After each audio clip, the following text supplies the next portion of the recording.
Bonjour à tous, c'est Julien Reynard d'Investir.us. Je suis ravi de vous retrouver aujourd'hui pour cette nouvelle vidéo. Alors aujourd'hui, je vais vous parler d'un sujet récurrent de la part des investisseurs.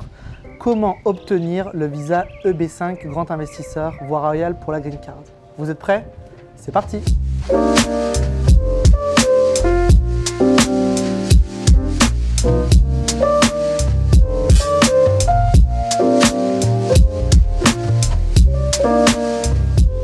Donc le visa EB5, c'est un sujet récurrent des investisseurs. On a tendance à l'appeler le visa grand investisseur. Vous savez qu'il y a le visa E2 qui lui est un visa investisseur, qui est un visa non immigrant, c'est-à-dire qu'il a plutôt à vocation à se renouveler et non pas à devenir une green card. Alors que le visa EB5 dont je vais vous parler aujourd'hui, c'est lui un visa immigrant, c'est-à-dire qu'il va déboucher directement sur la green card. En fait, c'est d'ailleurs le but ultime de ce visa, c'est tout simplement d'obtenir la green card. Alors bien sûr, il y a différentes manières de structurer un dossier EB5. EB5, c'est évidemment plus complexe qu'un visa E2. Ça nécessite aussi un certain nombre de ressources. Maintenant, je vais répondre à toutes ces questions et suivez-moi jusqu'à la fin parce que je vais vous donner des clés jusqu'à la fin pour monter du mieux possible ce dossier pour un visa EB5 et également une zone d'investissement qui vous permettrait de commencer un visa EB5 avec moins de moyens qu'un visa standard.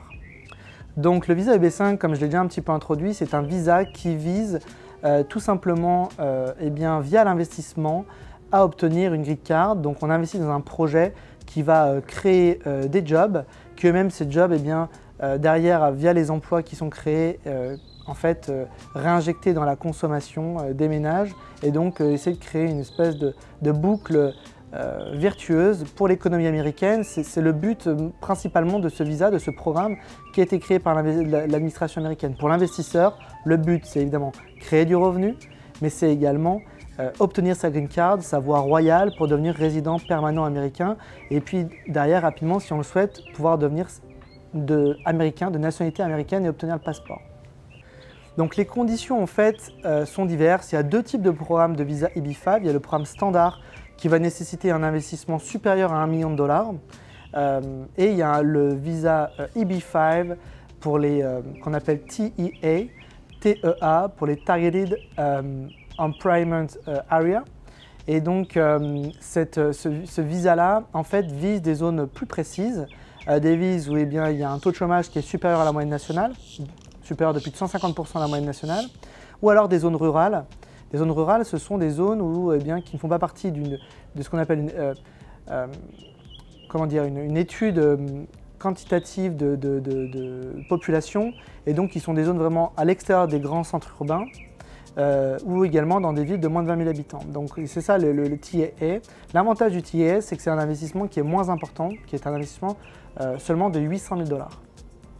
Alors absolument, la région du Lac Pickwick, où moi j'ai un bureau et où je fais des affaires depuis plusieurs années, est une région éligible au visa EB5 et peut permettre d'obtenir ce type de visa. Bien sûr, tout ça doit être vérifié par un avocat et va dépendre du projet que l'on va monter dans cette région. C'est une région rurale et donc ce programme fonctionne pour ce qu'on appelle le TEA.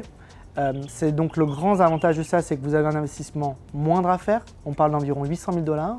Vous avez également sans doute la possibilité et l'opportunité de jouer un rôle important pour cette communauté, pour cette région, et donc de créer potentiellement un vrai business intéressant qui peut vous rapporter probablement plus que de nombreux autres programmes EB5. Effectivement, il y a beaucoup de programmes qui existent autour du visa EB5 puisqu'il y a des ressortissants qui utilisent beaucoup ce programme-là. Je pense notamment aux pays d'Amérique latine qui n'ont pas accès généralement au visa E2 et donc naturellement qui vont vers des visas grand investisseurs EB5. Beaucoup de programmes se sont montés notamment dans les grands centres urbains américains comme Los Angeles, Miami ou New York.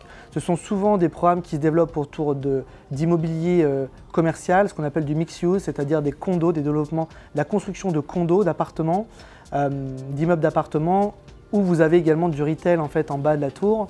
Ce sont des programmes en fait où tout est organisé, où généralement le retour sur investissement est peu intéressant et effectivement où vous avez en revanche un accompagnement complet. Globalement là-dessus, vous êtes dans la catégorie des visas EB5 standard, donc vous allez devoir faire un investissement qui va être le plus haut. probablement un retour sur investissement qui va être plutôt faible. Quelque part, vous payez la sécurité à travers ça, mais pas vraiment, vous ne faites pas vraiment un investissement pour faire un investissement. C'est presque pour obtenir sa green card qu'on fait ce type d'investissement.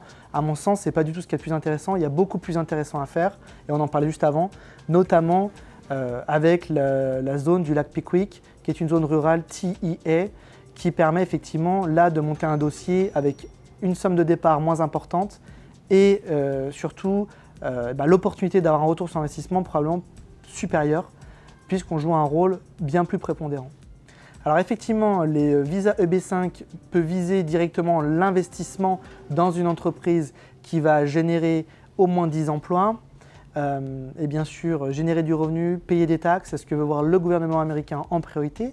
Mais il y a également une autre option qui existe, qui est l'investissement dans des regional centers, c'est-à-dire que là en fait vous investissez dans une entreprise nouvellement créée qui elle-même va prêter des fonds à une entreprise qui va créer au moins 10 jobs ou plus. Donc c'est une autre possibilité.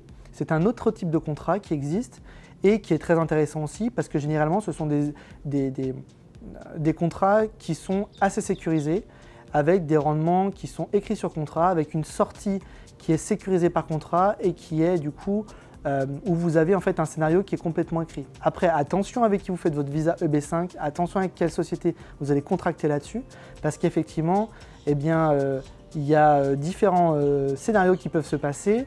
Et il faut que le projet soit solide, il faut que surtout les fondamentaux économiques derrière le projet soient importants et vous puissiez non seulement retrouver vos sous, mais également effectivement obtenir un retour sur investissement qui soit intéressant. Merci beaucoup de m'avoir regardé sur cette vidéo. Surtout, n'hésitez pas, si vous voulez plus d'informations sur le visa EB5, n'hésitez pas à m'écrire une seule adresse contact@investir.us ou directement dans le lien description. Laissez-moi un message, je vous répondrai rapidement avec grand plaisir et vous donnerai plus d'informations. Vraiment, la zone du lac Pickwick, notamment dans le sud du Tennessee, nord-est du Mississippi, est une zone en fort développement, une zone rurale qui est aujourd'hui éligible au visa EB5 TEA, qui est du coup qui permet d'avoir un visa EB5 et une green card avec un coût d'accès plus faible, mais à côté de ça également avec un potentiel d'investissement intéressant pour les investisseurs, soit effectivement dans des solutions que nous on propose d'investissement direct avec du coup à la clé le visa EB5, soit dans un regional center, et on fait ce montage également par l'intermédiaire d'un avocat pour effectivement investir dans une compagnie qui elle-même va prêter de l'argent à une compagnie qui va créer au moins 10 jobs. Donc merci encore une fois de m'avoir regardé et je vous dis à bientôt. Bye bye.